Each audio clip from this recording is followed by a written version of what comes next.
Perfect. So now we've got the game ready to go, and we're going to jump in watching CelticGuardian on this side.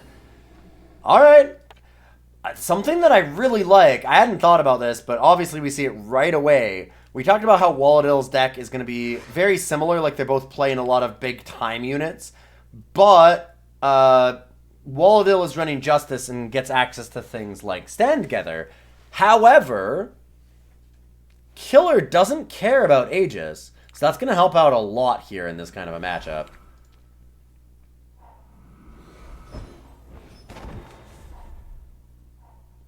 So we might see that be a really big thing. There's also a lot of ambush in CelticGuardian's deck. They're running Saber-Tooth Prideleader, and they're running Xumucan. So if Waladil's not paying attention, they could get caught by a few different ambush units at various points. Celtic really wants to draw, yeah. I think really wants to draw something so they can drop Sand Warrior and another unit and get access to that free extra power, essentially. Unfortunately not, though. Ooh. This is a tough one for Celtic. You've got to question, like, does Waladil have the Sandstorm Titan next turn? And Celtic doesn't care. Because you got to worry about Friendly Wisp drawing a bunch of extra cards. Or at least I worry about that. Yeah, and there's the Sandstorm. It did seem like it was really pointing that direction. But there's only so much you can do about it. I wouldn't be surprised to see Praxis Arcanum come down. Because it does have the Viper's Bite to give a unit deadly. And that means that you can actually give Sandstorm Titan deadly and use the Predator's Instinct to kill their Sandstorm Titan.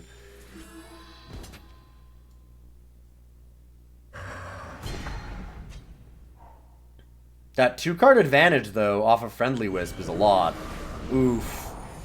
And deadly... We might see Waladil, though, put deadly on one of the small units. No, Waladil is going for the Sandstorm Titan. They know that the Predator's Instinct is a thing that can come down, I'm guessing. So that's pretty obnoxious, honestly.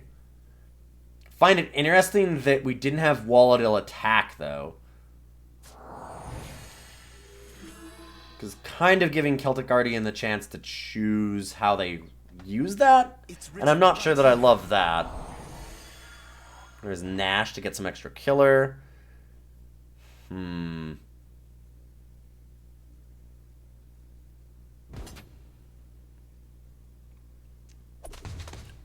Oh, a Desert Marshal comes down. Oh, no. Desert Marshal only costs 1 because of the Praxis Arcanum. Oh, but CelticGuardian doesn't even go to kill the Sandstorm Titan. I think that's a mistake. I think that they needed to take their lumps there and just play the Predator's Instinct on, like, Temple Guardian and kill that Sandstorm Titan. Because I don't know that they can deal with a 5/10. Oh, that's a tough turn of events here. Yeah, I really felt like Celtic needed to actually play the Predator's Instinct and kill the Titan, and maybe try and use, like, Sand Warrior and later Titans to pressure that Praxis Arcanum. Right now, this is looking real nasty. Unfortunately, too, for Celtic. Celtic's just really stuck on power. There is one advantage that's really helping out, I think, Celtic currently, and that is that there does seem to be a major reluctance on the part of Waladil to actually get aggressive here. Wow, another Desert Marshal. That is just brutal. Oof, duh. I mean, that's not the worst here because, like, there's nothing super relevant for silence targets, but it's still a little bit obnoxious. You're not able to kill the Awakened student, and that's just going to keep becoming more and more of a problem. Yeah, now we see a big swing finally from Waladil. Waladil almost certainly holding up a Stand Together too, in my opinion. Yep. Which doesn't actually matter here. Oh, it was an attack on the Praxis Arcanum. I think that Waladil's attacks could have been a little bit better here. Like, they didn't need to get that crazy to go after the Praxis Arcanum. They didn't need to throw away the Awakened student, basically. Like, they could have attacked everything but student and kept that around, because that would have been a big threat later in the game. So I think that's a little bit of a mistake. That being said, Celtic is just way too stuck on power, and Waladil takes it down for sure.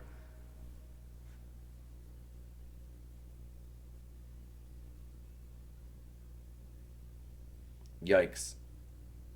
Rough game, though. Tough game for Celtic. A little bit stuck on power. I think needed to make a couple of different choices. But, yeah, that was a tough one. Very, very tough. Good luck. Go ahead. And we're getting a redraw immediately from Waladil. The sand is okay. I think we're going to see Ageless come into play as a power card. And then immediately go for the Awakened Student is what I would imagine.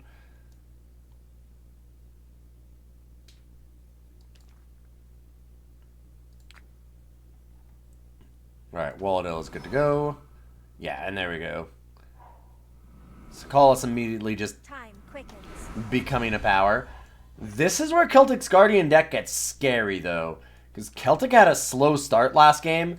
Celtic getting an early initiate is very terrifying for Waladil, I've got to imagine. It would be scary for me to play against. I would not be excited to see that right away. Because we've seen Celtic Guardian's deck just explode out of the gates with an early initiate. We can get a couple of units here. Ooh, nothing though. That might be a really tough draw for Celtic then. We might still get like an early Titan, which would be tough for Waladil, but yeah, Waladil now looking firmly in the lead. And I'm going to guess that Dawnwalker comes down here. Like, you just want to pressure when you've got this start. And Celtic Guardian's not slamming something real good on the next turn, like playing Tocas or other 3-drops like that on turn 2. Or just slamming like more initiates to get faster Sandstorm Titans or something. Yeah, I like that. Oof, Celtic doesn't have anything else though. That is not going to help. And I'd like to see Awakened Student, Power, and then Friendly Wisp here, I think. Yeah. Like, Dawnwalker is nice, but I just really want to see that Hatchet get buried when, like, Friendly Wisp gains a bunch of cards here.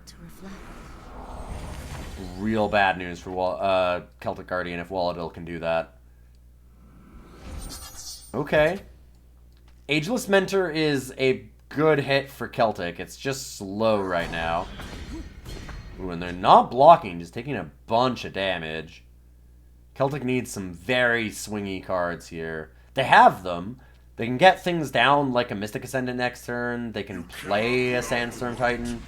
But it's just double Dawnwalker, Awakened Student. This is a lot they have to deal with. Alright, well there's a Titan. That's part of it. And Desert Marshal as well. In Waladil's market, they have Reality Warden, Great Parliament. They have Ghar, an Embargo Officer. I've got to imagine it's not a bad idea to hold off here. Desert Marshal to Sandstorm Titan and go for the Elder's Feather.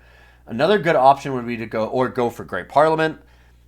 Another option, which is totally reasonable, is for for Waladil to go for Pearl Abbey Smuggler into Reality Warden and try and just draw extra cards. Oh no. Waladil just throwing things under the bus here? Alright, I mean, I kind of like that, because that's a lot of damage, but it does mean that, like, now Waladil doesn't really have anything. If Celtic has some follow-ups here, this could be real bad. Waladil lucky enough to have... Oh, going for the Elder's Feather play. Okay. Oh, yeah, it's lethal. Oh, wow. Ooh. Right. I totally missed that was actually exactly enough. I thought that it was slightly less than that. I thought it would have left at 1, and they needed to go for the Great Parliament. But, yeah, that was a 4-turn clock, though. 1 turn. 1-turn clock. Yeah. Burb wins. And there we are. Burbs and Burb Accessories has taken it down. Celtic having a close game. It was very tight. That Desert Marshal just ended up being back-breaking in both of those games, though.